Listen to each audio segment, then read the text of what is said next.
Most people are other people. We live in a world that gently coerces us into emulating others in the most subtle of ways.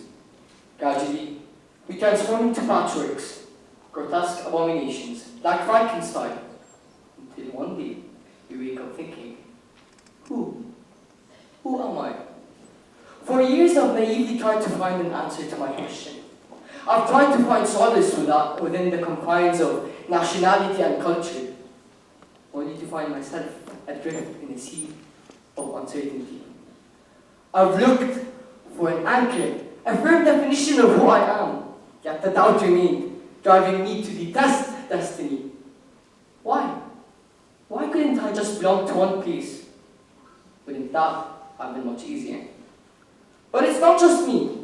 We all find ourselves enmeshed in a web of labels and classifications, each vying for supremacy over the essence of our being, each rapturing us apart into torn pieces. So, am I Jordanian despite having no Jordanian blood in me? Palestinian despite never setting foot there? Tunisian despite difficulties of the dialect? I can't claim to be Jordanian. Ever since I was a kid, I would often receive these weirded out looks whenever Tunisian words trickled out of my mouth. Take for instance the word harissa. To all of you, it's a dessert, but to me, it's a spicy red paste, known here as shatta.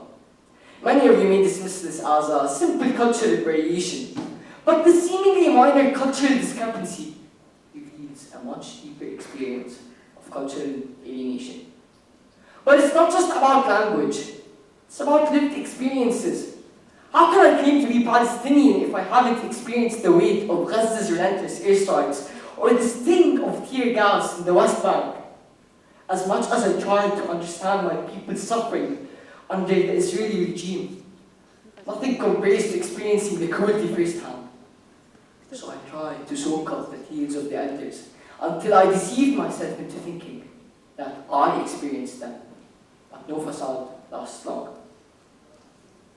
I can't claim to be Tunisian either.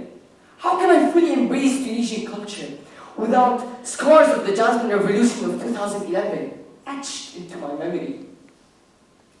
As much as I try to immerse myself in these cultures, I simply do not fully belong to any. I found myself ostracized among my people, estranged from my norms, a guest in my heritage, an outcast in my home. Who am I? The simple answer is no. I'm not a Jordanian or a Palestinian or a Tunisian, and I'll never be, but rather, I'm the product of the decisions I make, knowing full well that I represent these cultures, that I represent these traditions, that I represent these people. As Amin Maalouf says in The Name of Identity, I haven't got several identities. I've got just one, made up of many components in a mixture that's unique to me. Belonging is often romanticized into a feeling of yearning, a nostalgic ache for a place to call home or a community to belong to. But I tend to disagree. I conceive of it as a journey of self-discovery.